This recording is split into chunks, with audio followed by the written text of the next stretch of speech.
Hello दोस्तों, मैं आपका अपना साथी शुभम सर आपके अपने YouTube चैनल SSARBL में आपका स्वागत करता हूं। बेटा आज बात करेंगे 12th की फिजिक्स में चैप्टर फर्स्ट में वैद्युत आवेश एवं वैद्युत क्षेत्र की तीव्रता। किसके बारे में बात करेंगे? वैद्युत आवेश एवं वैद्युत क्षेत्र की तीव्रता, electric charge and electric field के बारे में। बेटा सबसे पहले इसमें हम लोग जानेंगे इलेक्ट्रिक चार्ज क्या होता है। बेटा तो वैद्युत आवेश, हिंदी में इसको क्या बोलते हैं बेटा? वैद्युत आवेश। वैद्युत आवेश क्या होता है बेटा? क्या होता है भाई, कोई भी चालक लेंगे और चालक में इलेक्ट्रॉनों का जो प्रवाह होगा, उसकी जो प्रवाह दर होगी, उसे क्या बोलते हैं? वैद्युत आवेश कहते हैं। किसी भी चालक में इलेक्ट्रॉनों के प्रवाह की जो दर होगी उसे क्या बोलेंगे बेटा? वैद्युत आवेश कहते हैं। तो हम लिख सकते हैं किसी भी या किसी चालक में इलेक्ट्रॉनों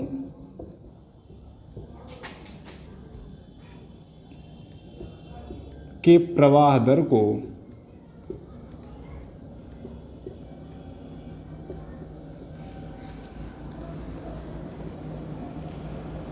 वैद्युत आवेश कहते हैं। ये हो गया बेटा। क्या बताया गया? किसी चालक में इलेक्ट्रॉनों के प्रवाह दर को वैद्युत आवेश कहते हैं। बेटा इसमें एक नोट डालेंगे, आवेश को नोट यहाँ पर डालेंगे नोट, और नोट में लिखेंगे आवेश को क्यों से प्रदर्शित करते हैं। किसे प्रदर्शित करते बेटा? क्यों से प्रदर्शित करते हैं। अब बेटा ये हो गई इसकी डिफिनीशन, और इसमें बेटा अथवा एक डिफिनीशन और हम बताएंगे, शायद आप लोगों ने हाई स्कूल में पढ़ा होगा। अथवा में क्या होता है बेटा? हमको पता होना चाहिए, एक फार्मूला होता है Q=I×T। क्या होता है? Q=I×T। इस फार्मूले से वैद्युत आवेश के बारे में समझाएंगे बेटा आपको। देखिए ये क्या है? आवेश। ये क्या है? I जो होती है वो क्या होती है बेटा? धारा। और ये क्या होती है? समय। T जो होगा वो क्या होगा? समय होगा। सिंपल से क्या बताएंगे? कोई भी चालक लेंगे, मान लेते हैं ये कोई चालक है, इसमें जो धारा प्रवाहित होगी, इस चालक में, ये क्या है हमारा? चालक है। ये चालक है, इसमें धारा प्रवाहित होगी, और जितने समय में प्रवाहित होगी इसका जो गुणनफल होगा वो क्या कहलाएगा? वैद्युत आवेश कहलाएगा। तो हम कह सकते हैं किसी भी चालक में धारा तथा समय का जो गुणनफल है उसे क्या बोलते हैं बेटा? वैद्युत आवेश कहते हैं। क्या कहते हैं? वैद्युत आवेश कहते हैं। तो यहां पर लिख सकते हैं कि किसी भी चालक में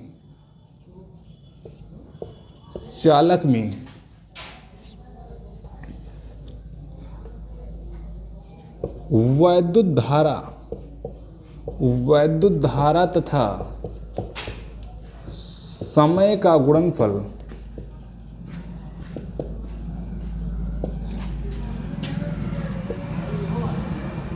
वैद्युत आवेश कहलाता है। क्या बताया गया है? किसी भी चालक में वैद्युत धारा तथा समय का जो गुणनफल होता है बेटा, उसे क्या बोलते हैं? वैद्युत आवेश कहते हैं। आप लोग लिखे ना हो तो बेटा नोट डाउन इसे कर लीजिए जल्दी से। हो गया बेटा? मिटा दे रहे हैं बेटा।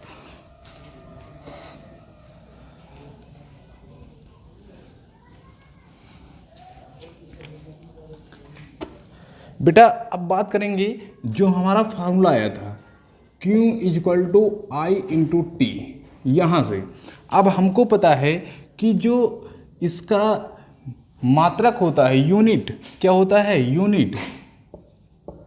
इसकी जो यूनिट मानी जाएगी वो देखिए बेटा, धारा की क्या होती है हमको पता है, आवेश की निकालनी है, धारा को हमको पता है एम्पियर होती है, क्या होती है एम्पियर होती है, इनटू है तो इनटू लगाएंगे, और समय का क्या होता है सेकेंड। तो हम बोल सकते हैं बेटा एम्पियर सेकेंड। क्या बोल सकते हैं एम्पियर सेकेंड। इसकी जो यूनिट मानी जाएगी या मात्रक माना जाएगा, क्या होता है ये मात्रक। हिंदी में क्या बोल सकते हैं मात्रक।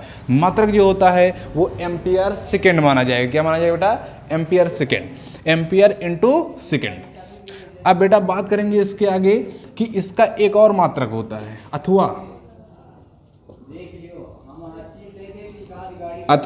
अथवा इसका जो मात्रक होता है उसे हम लोग बोलेंगे बेटा क्या है कूलाम होता है। क्या होता है आवेश का मात्रक क्या होता है बेटा कूलाम होता है। ठीक, इतना हो गया बेटा, इतना हो गया, इसको नोट कर लीजिए बेटा। एक और नोट पॉइंट हम यहाँ पर लिख सकते हैं। क्या लिख सकते हैं नोट पॉइंट ये बता सकते हैं आवेश की जो खोज करने वाले वैज्ञानिक का नाम था वैज्ञानिक थेल्स। कौन से थे वैज्ञानिक थेल्स थे। तो हम लिख सकते हैं कि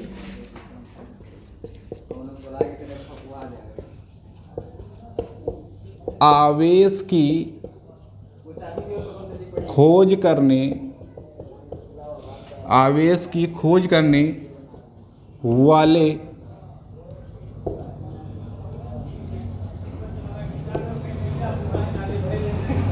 वैज्ञानिक का नाम थेल्स था।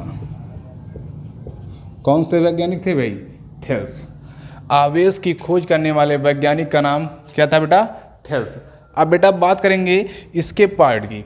आवेश जो है मुख्यतः दो प्रकार के होते हैं। कितने प्रकार के होते हैं बेटा दो प्रकार के होते हैं। कितने प्रकार के होते हैं दो प्रकार के होते हैं। तो हम लिख सकते हैं नोट में करके आवेश दो प्रकार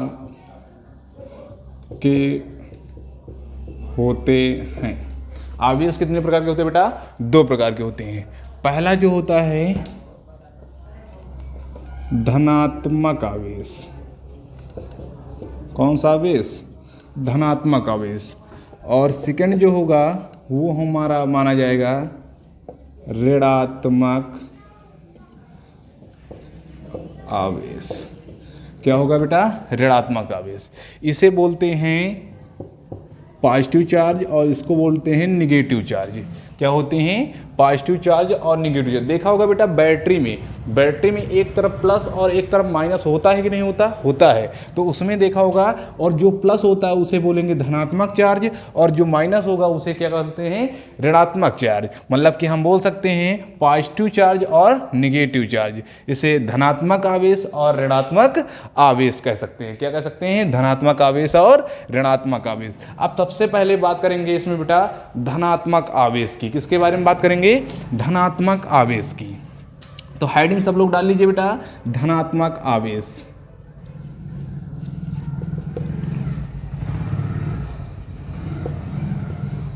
धनात्मक आवेश बेटा धनात्मक आवेश होता क्या है। सबसे पहले देखेंगे हमको पता है कि किसी भी चालक में अगर हम इलेक्ट्रॉनों की जो कमी होती है क्या होती है इलेक्ट्रॉनों की कमी को हमेशा कौन दर्शाता है धनात्मक आवेश। कौन सा दर्शाता है धनात्मक। इलेक्ट्रॉनों की कमी धनावेश को प्रदर्शित करती है और इलेक्ट्रॉनों की अधिकता ऋणावेश को प्रदर्शित करती है। किसकी ऋणावेश की। तो हम कह सकते हैं इलेक्ट्रॉनों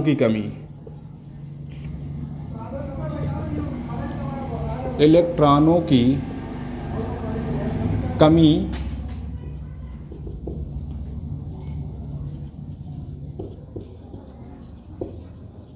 आवेश को प्रदर्शित करती है। और इसका सेकंड जो पार्ट है ऋणात्मक आवेश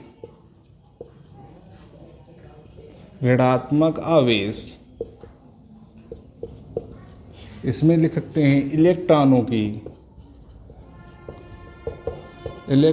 की अधिकता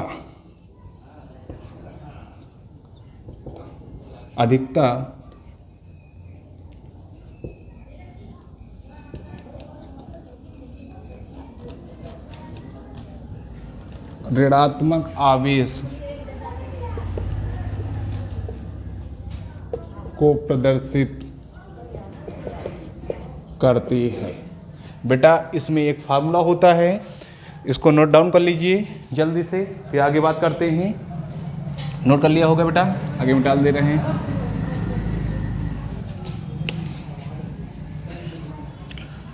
इसमें जो फार्मूला होता है उसके आगे नोट करिएगा बेटा। इसमें जो फार्मूला होता है वो होता है Q equal two plus minus NE। क्या होता है? Q equal two plus minus NE। तो ये क्या होता है, जो Q होता है वो चालक का कुल आवेश है, कुल आवेश। N क्या है? इलेक्ट्रॉनों की संख्या होती है। और ये क्या है बेटा? इलेक्ट्रॉन। क्या होते हैं? इलेक्ट्रॉन होते हैं। क्या बताया गया?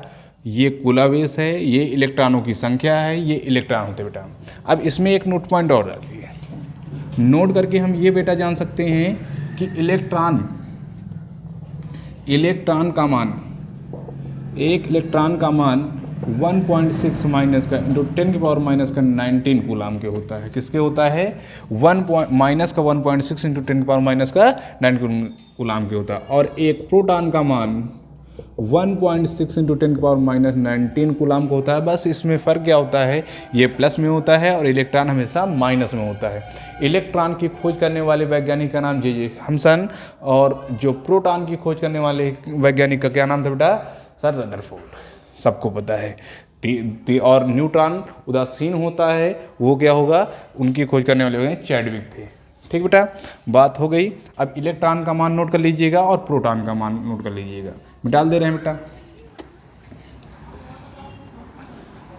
बेटा ये तो बात हो गई आवेश की। अब बात करेंगे वैद्युत क्षेत्र की। किसकी बात करेंगे बेटा? वैद्युत क्षेत्र की। आवेश आपको समझ में आया बेटा? आवेश समझ में आया। अब इसके बाद बात करेंगे वैद्युत क्षेत्र की। तो सबसे पहले हेडिंग डाल लीजिए वैद्युत क्षेत्र। वैद्युत क्षेत्र, इलेक्ट्रिक फील्ड। क्या होती है? Electric field. वैद्युत क्षेत्र क्या होती है बेटा? मान लेते हैं कोई एक, जैसे यहाँ पर चालक है, ये कोई चालक है, ये क्या है? हमारा चालक है। इस चालक में धारा प्रवाहित हो रही है। क्या है? चालक है। चालक में क्या प्रवाहित हो रही है बेटा? धारा प्रवाहित हो रही है। ठीक, चालक में धारा प्रवाहित हो रही है, तो इसके चारों ओर जहां तक वैद्युत बल का अनुभव किया जा सकेगा उस क्षेत्र को क्या बोलेंगे? उस क्षेत्र को क्या बोलेंगे? वैद्युत क्षेत्र। देखा होगा बेटा, जैसे कोई भी चालक ले लेते हैं जहां पर हमको वैद्युत बल मतलब करंट का अनुभव होता है। किसका होता है? करंट का, मतलब कि झटके महसूस होते हैं। वहां पर अगर हमको छूने से हमको डर रहता है कि हमारे अंदर क्या लग जाएगा? करंट लग जाएगा। तो वो आवेश क्या कहलाता है? वैद्युत आवेश। क्या कहलाता है? वैद्युत क्षेत्र कहलाता है। सॉरी बेटा, क्या कहलाता है? वैद्युत क्षेत्र। तो हम यहाँ पर बात करेंगे, ये चालक है, चालक के चारों ओर, चालक के चारों ओर में जितना इसमें वैद्युत बल का अनुभव किया जा सकेगा वही क्या कहलाएगा? वैद्युत क्षेत्र कहलाएगा। क्या कहलाएगा बेटा? वैद्युत क्षेत्र कहलाएगा। तो हम कह सकते हैं किसी चालक के चारों ओरों का वह क्षेत्र, किसी चालक के चारों ओरों का वह क्षेत्र जिसमें वैद्युत बल का अनुभव किया जा सके। किसका? वैद्युत बल का अनुभव किया जा सके, वैद्युत क्षेत्र कहलाता है। तो बेटा डिफिनीशन लिख सकते हैं हम लोग। क्या लिख सकते हैं? डिफिनीशन लिख सकते हैं कि किसी चालक के चारों ओरों का वह क्षेत्र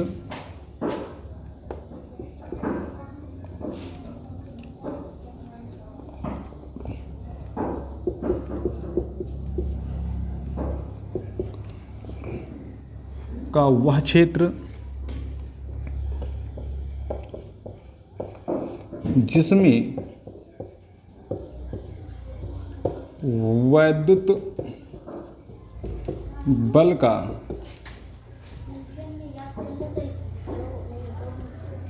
अनुभव किया जाता है।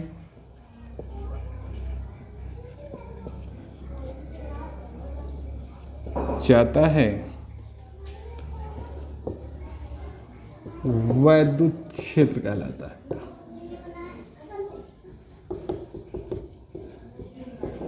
क्या बताया गया? किसी चालक के चारों ओरों का वह क्षेत्र जिसमें वैद्युत बल का अनुभव किया जा सकता है, क्या कहलाता है बेटा? वैद्युत क्षेत्र कहलाता है। क्या कहलाता है बेटा? वैद्युत क्षेत्र कहलाता है। नोट कर लीजिए, इसमें एक नोट डाल लीजिए बेटा, नोट। वैद्युत क्षेत्र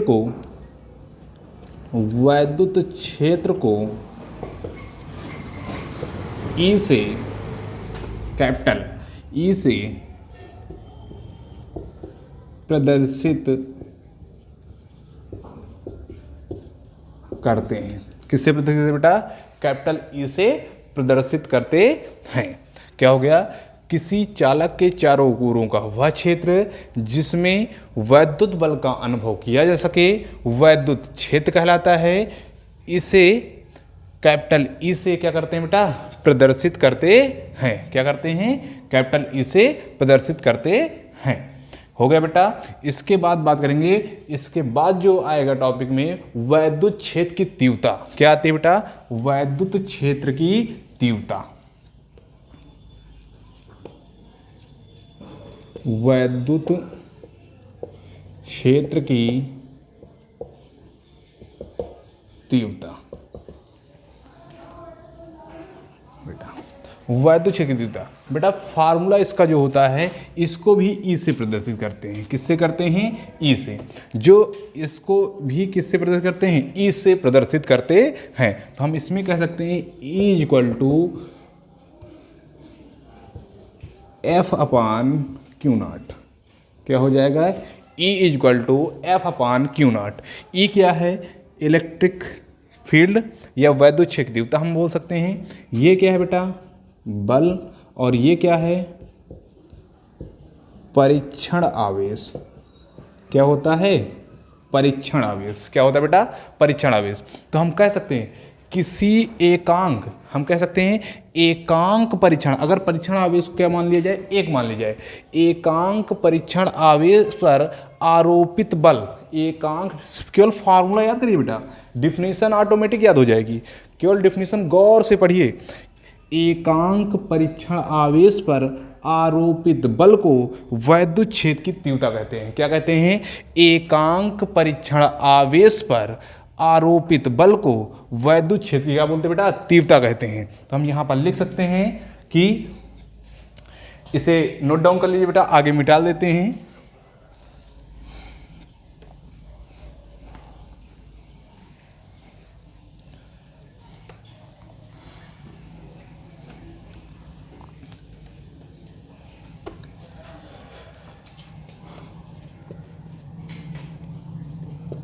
वैद्युत क्षेत्र की तीव्रता बेटा क्या बताया गया कि हमको फार्मूला भी बताया गया था, E equal to F upon Q naught. सबको पता है ये होता है बल और ये क्या होना गया? परीक्षण आवेश।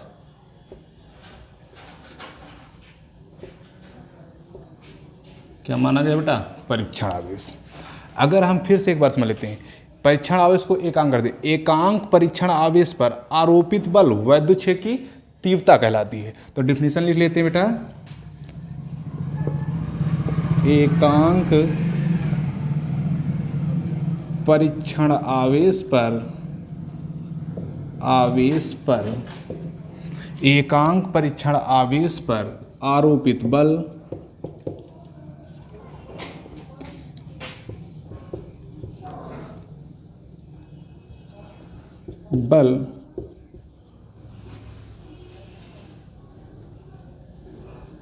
वैद्युत क्षेत्र की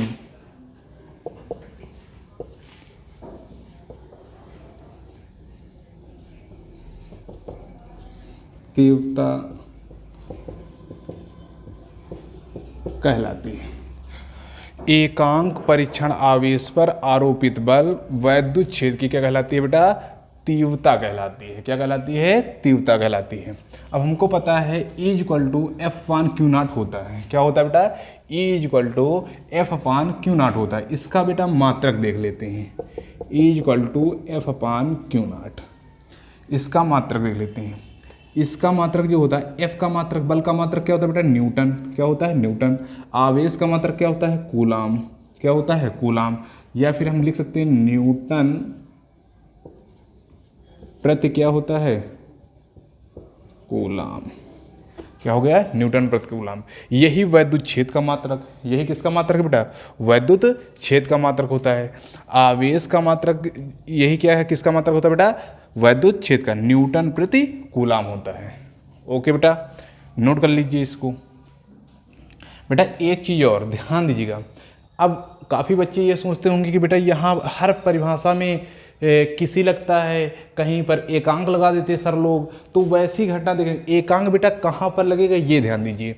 एकांक बेटा जब कोई चीज़ अनुपात में लिखी जाती है। कैसे लिखी जाती है? अनुपात में लिखी जाए। जैसे देखो E = F/Q है, ये किस में है? अनुपात में लिखी गई है। अगर कोई चीज़ अनुपात में होगी तब उसकी डिफिनीशन अगर फार्मूले बेस्ड बनाना होगा, हमको उसकी डिफिनीशन किससे बनाएंगे? फार्मूले से बनाएंगे, तब हम वहाँ पर एकांक लगा सकते हैं। अगर नीचे से हम उठाकर बनवाएंगे तो इससे क्या कर सकते हैं? एकांक लगा सकते हैं कि इसको हम एकांक कर सकते हैं। एकांक आवेश पर आरोपित बल वैद्युत क्षेत्र की तीव्रता कहलाती है। इसका एक डिफिनीशन और हम बता सकते हैं। जैसे सिंपल है, अगर किसी चालक लगाएंगे तो किसी चालक में बल तथा आवेश का जो अनुपात होगा वह वैद्युत क्षेत्र की तीव्रता कहलाती है। मतलब कि बल तथा परीक्षण आवेश का जो अनुपात होगा उसे क्या बोल सकते हैं? वैद्युत क्षेत्र की तीव्रता कहते हैं। मतलब इसको अगर अनुपात में ऐसे बनाएंगे, अगर हम इसको एकांक लेकर चल रहे हैं तो सिंपल सी लॉजिक है कि एकांक, ये एकांक परीक्षण आवेश को हम एकांक कर लेंगे। एकांक परीक्षण आवेश पर आरोपित बल वैद्युत क्षेत्र की क्या कहलाती है? तीव्रता कहलाती है। इसका मात्रक न्यूटन प्रति कूलाम होता है। क्या होता है बेटा? न्यूटन प्रति कूलाम होता है। और जो इसका मात्रक होता है वही वैद्युत क्षेत्र का मात्रक होता है। ठीक बेटा, आज की वीडियो यहीं तक। अगर वीडियो आपको अच्छी लगी हो तो वीडियो को लाइक एवं शेयर कमेंट जरूर करें तथा बेल आइकन की घंटी को दबा दें और चैनल को सब्सक्राइब करना ना भूलें, ताकि आने वाले वीडियो की नोटिफिकेशन आपको सबसे पहले मिले। जय हिंद बेटा।